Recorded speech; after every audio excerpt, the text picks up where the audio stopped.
Express news के साथ हमारे साथ जुड़ेंगे आज प्रताप सिंह जम्वाल, जो युवा वर्ग की पसंद भी हैं और बहुत अच्छे जो उद्देश्य है ये देते हैं और अच्छी बातें भी सिखाते हैं लोगों को, ताकि जो युवा वर्ग इनको पसंद करता है वो इनसे कुछ सीख पाए। प्रताप जी, पहले मुझे ये बताएं, किस तरह से जम्मू कश्मीर में बीजेपी का चीफ मिनिस्टर आ सकता है? क्या लगता है आपको ये मुमकिन है?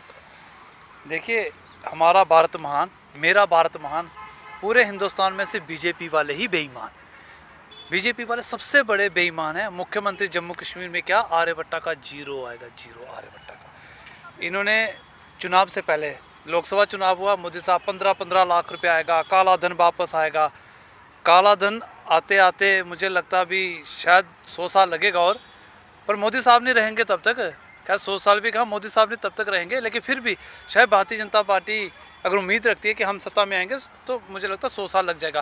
लेकिन काला धन लाने के चक्कर में इन्होंने हमारे पास जो सफ़ेद धन था ना लोगों के पास, वो भी निकाल लिया।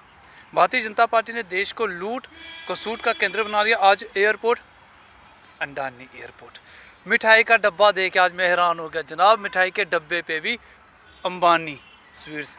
क्या बात है जी, मोदी साहब के राज में आज एक दिन हम सुबह उठेंगे तो देखेंगे government of India private limited, ये हाल होगा।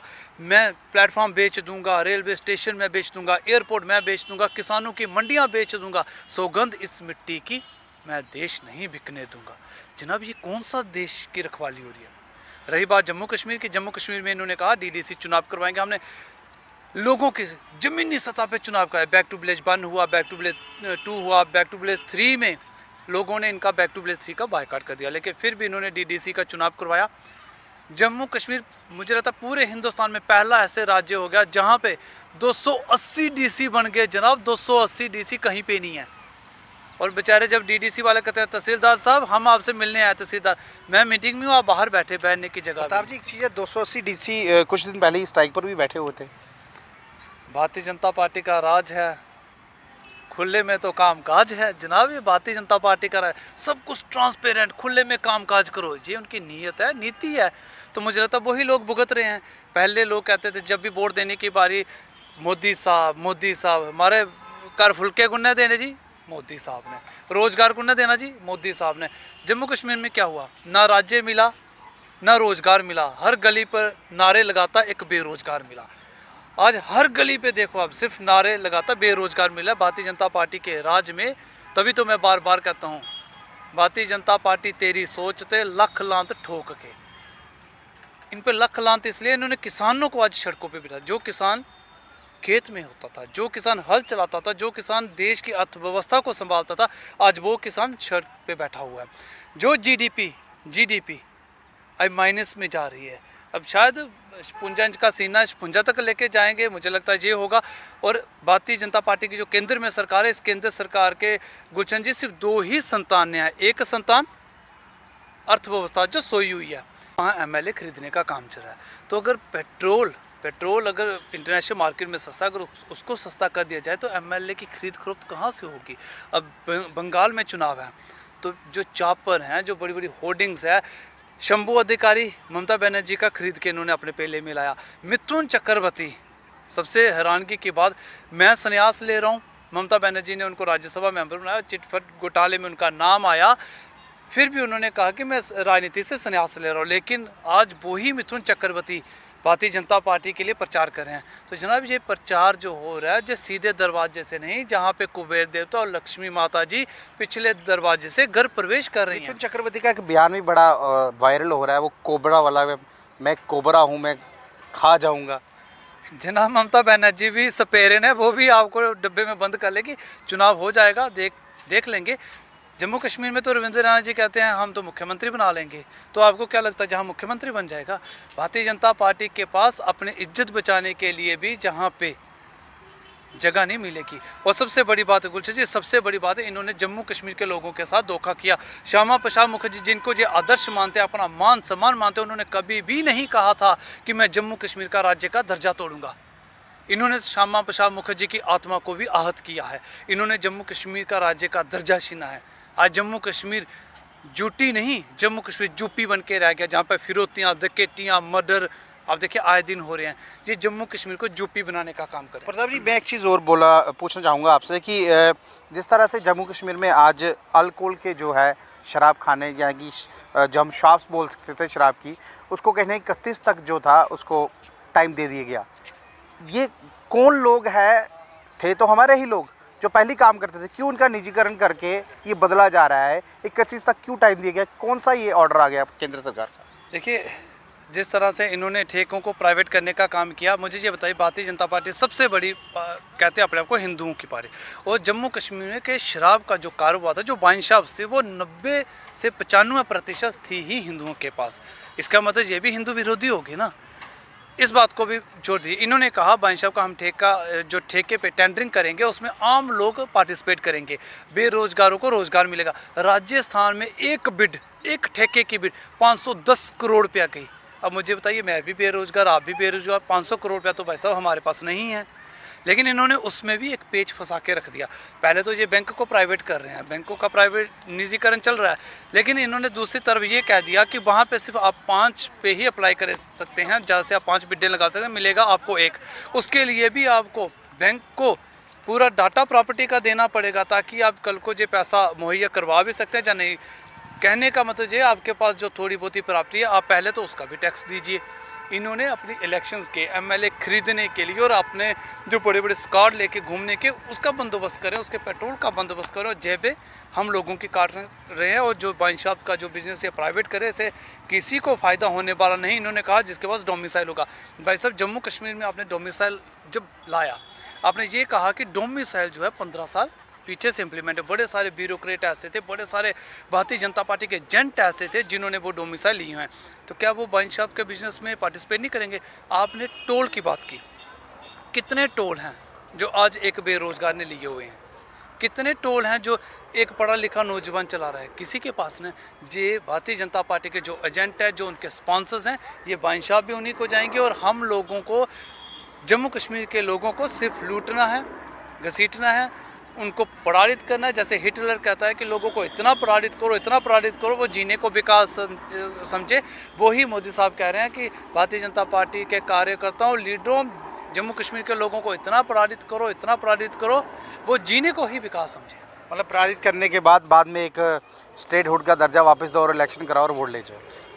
इलेक्शन करवाओ और वोट ले जाओ, ये इतना आसान नहीं है। इस बार जब वोट लेने आएंगे तो रविंद्र रैना जी का गंडासा कड़िया रखे था लोगों भी, भारतीय जनता पार्टी को ही वापस गंडासा फिरेगा। चुनाव आने में पता चल जाएगा कि भारतीय जनता पार्टी कहाँ पे स्टैंड करती है। क्या लगता है क्या कि इलेक्शन से पहले ये स्टेटहुड का दर्जा वापस देंगे? क्योंकि कुछ ना कुछ तो जम्मू कश्मीर के लोगों को देना पड़ेगा, लिया है तो देना ही पड़ेगा। 2.25 साल से ज़्यादा हो गए हैं जो स्टेटहुड का जो दर्जा है वो ख़त्म कर दिया है, लेकिन उन्होंने अमित शाह ने, होम मिनिस्टर ने अपने बयान में ये भी बोला था कि कहीं ना कहीं जो जम्मू कश्मीर को स्टेटहुड का जो दर्जा है वो वापस दे दिया जाएगा।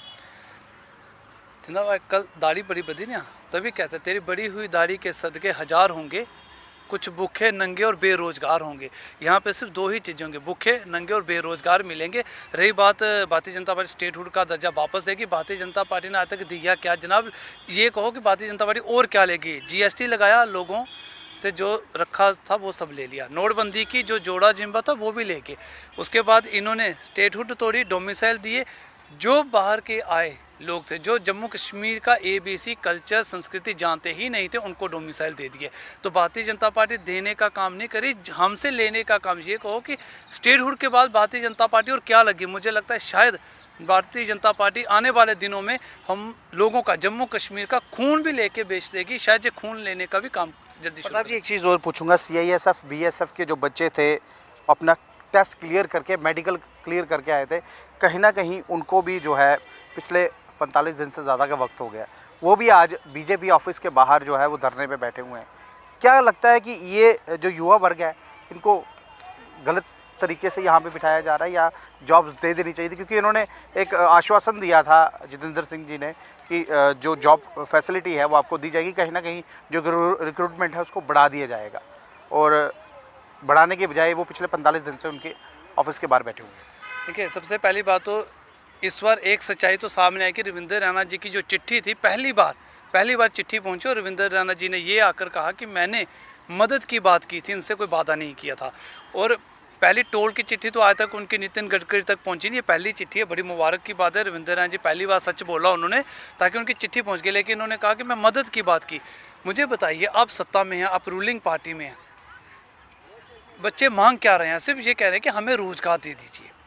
और जब आपने उनके साथ वादा किया, चलो मान लिया कि BSF CISF में आपकी पोस्टें नहीं बढ़ सकती, मान लिया कि वहाँ पे कोई नाम्स नहीं जिससे, लेकिन आप ही ने कहा था कि हम 2 करोड़ नौकरियाँ देंगे। ये तो आपके प्रधानमंत्री हैं। 2 करोड़ में से जनाब 1200 काट के दे दीजिए, बाकी गोली मारो रखो अपने पास। उसमें से तो काट के निकाल दीजिए ना, वहाँ पे से भी नहीं ना निकले। भारतीय जनता पार्टी के पास सिवाय झूठ के और कुछ नहीं है। रविंद्र रैना जी, हम लोगों ने, मैंने और रविंद्र रैना जी ने सेंट्रल यूनिवर्सिटी आंदोलन समिति में एक साथ काम किया, तब आप भी अक्सर हमें कवर करते थे। मैं तब से उनको जानता हूँ। मीडिया को देख के उछल कूद करना और सुर्खियाँ बटोरना, जनाब इससे सियासत नहीं जनती। लोगों का ना तो चूल्हा जलता है, ना रोजगार मिलता है, तो उछल कूद। लेकिन प्रताप जी, एक चीज़ हमने ये देखी, लोग आजकल ख्याली पुलाव बनाना बड़ा शुरू हो गया। ख्याली पुलाव में क्या, ख्याली पुलाव में लगता है कि इनका चीफ मिनिस्टर बन जाएगा? बिल्कुल जी, चीफ मिनिस्टर आंखें बंद करके, मुझे लगता है शायद यही शपथ ले रहे होंगे, और शायद ऑडियंस में मैं बैठा हूँगा, ताली मार रहा हूँगा। सपना है, वो देख सकते हैं, तो सपना देखने में हम रोक नहीं सकते। लेकिन असलियत में इनको स्वर्गीय महाराजा हरि सिंह जी का इनको अभिशाप लगा हुआ है। ये मुख्यमंत्री छोड़िए, ये सरकार बनाने के लायक नहीं होंगे। क्योंकि जिस पार्क में हम खड़े हैं ना, भारतीय जनता पार्टी जम्मू से मैंडेट लिया, महाराजा हरि सिंह जी का नाम इस्तेमाल किया, इन्होंने छुट्टी की बात की। जिस पार्क में हम खड़े हैं, सबसे बड़ी बदकिस्मती, और मुझे लगता है आज नेशनल कॉन्फ्रेंस के देवेंद्र राणा जी को भी ये बात सोचनी चाहिए, समझनी चाहिए। पैंथर्स पार्टी के हर्षदेव को भी सोचना चाहिए, और श्यामलाल शर्मा जो आज भारतीय जनता पार्टी की गोदी में बैठे, उन्हें भी इस बात को लेकर मुझे लगता 2 मिनट के लिए उन्हें शायद शर्मिंदगी महसूस होगी कि जिस पार्क में हम खड़े हैं, जिसकी ये धरती है, जिसने हमें हिंदुस्तानी बनाया, राष्ट्रवादी बनाया, उसके दर्शन करने के लिए भी आपको पहले 10 रुपये का शुल्क देना पड़ता है। ये बदकिस्मती है जम्मू कश्मीर के लोगों की, ये बदकिस्मती है हमारे जम्मू कश्मीर के लोगों की, जिन्होंने भारतीय जनता पार्टी को मैंडेट दिया। बदकिस्मती है हम लोगों की, जिन्होंने कमल खिलाने की बात की, लेकिन कमल भाई साहब हमेशा कीचड़ में खिलता है। कीचड़ में कौन रहे? हम लोग। जनता कीचड़ में, कमल जितना मर्जी खिलेगा वो कीचड़ के ऊपर खिलेगा, लेकिन जनता कीचड़ में फंसी हुई है। इसीलिए अगर इस कीचड़ से निकलना है तो कमल को खिलाना नहीं, मुरझाना पड़ेगा। और चुनाव में मुझे लगता है शायद नौजवान और जम्मू कश्मीर की जनता इस कमल को मुरझाएगी। DDC इलेक्शन हुए थे, कहीं ना कहीं 280 सीटों पर जो DDC के इलेक्शन करवाए गए थे, आपको भी पता है, बहुत बड़ा प्रचार हुआ, नेशनल मीडिया ने भी चलाया। और दूसरी बात ये थी कि लार्जेस्ट पार्टी उभर के आई थी 73 सीटों से, 280 सीटों में से 73 सीटें लेके आई थी ये, और ये लार्जेस्ट पार्टी बन गई थी। कहीं ना कहीं इन्होंने बोला 3 सीटें हमारी जो कश्मीर में आई हैं, कश्मीर में भी कमल खिला है। क्या लगता है इस बार MLA में कमल खिलेगा इनका? कमल तो जनाब सजाद लोन ने भी खिलाया, लेकिन आज कल्टी मार के साइड पे हैं। यही वो लोग थे जो कभी इनके साथ आते हैं जाते हैं। ये इनका जेंट सिस्टम है भारतीय जनता पार्टी का। मैंने कहा ना, ये खरीद और खिरोक्त की पार्टी है बेसिकली। ये भारतीय जनता राजनीतिक दल नहीं है, ये मुझे लगता है व्यापार करने वाले लोग हैं, जो कभी जनता का व्यापार करते हैं, कभी उनके इमोशंस का व्यापार करते हैं। और जिस तरह से आज देखिए पूरे देश के अंदर एक व्यापार की नीति चलना शुरू हो गई है, तभी तो गुजरात से 24 भगोड़े हैं। 24 भगोड़े जो हैं, उनमें से 23 टोटल गुजरात के भगोड़े हैं, और एक भी भगोड़ा वापस नहीं आया। यही हिसाब है पूरे देश के अंदर। भारतीय जनता पार्टी खरीद फरोख्त की राजनीति कर रही है। और जो कमल की ये बात कर रहे हैं, कमल कश्मीर में किस तरह से खिला वो आपके सामने है। आपने भगोड़ों की बात की, लगता है वो जो काला पैसा आने वाला था वही लेके निकल गए। काला पैसा जनाब, काला पैसा आज भारतीय जनता पार्टी के चुनाव में आप डोनेशन दीजिए, आपका काला पैसा भी गोरा हो सकता है। वहाँ फेयर एंड लवली की जरूरत नहीं पड़ेगी। पैसा गोरा करना, भारतीय जनता पार्टी के साथ जुड़ जाइए। आपके पास अगर किसी तरह का भी आपके पास कोई भी ऐसा पैसा है जो आपने जहाँ तो टैक्स नहीं दिया है। अब देखिए टैक्स की जो रेट है किस पे पड़ रही है आजकल, जो भारतीय जनता पार्टी का विरोध करे। तभी मैं बार बार कहता हूँ, लेकिन कोई दिखाने वाला नहीं। तभी मैं बार बार कहता हूँ, नेता बिका, अभिनेता बिका नेशनल मीडिया वालों का मान। जो नहीं बिक सका वो था किसान। नहीं बिका किसान, आज सड़क पे बैठा है और पूरी शिद्दत के साथ बैठा है। लेकिन कोई भी नेशनल मीडिया दिखाना पसंद नहीं। शायद वहाँ पे TRP नहीं मिल रही, TRP भी मिल सकती है, लेकिन मोदी साहब का डंडा चलने का डर रहता है, इसलिए शायद वो नहीं दिखाना पसंद करें। आज नेता बिक चुके हैं, अभिनेता बिक चुके हैं, और नेशनल मीडिया का जो मान है ना, उनका मान और सम्मान भी बिक चुका है।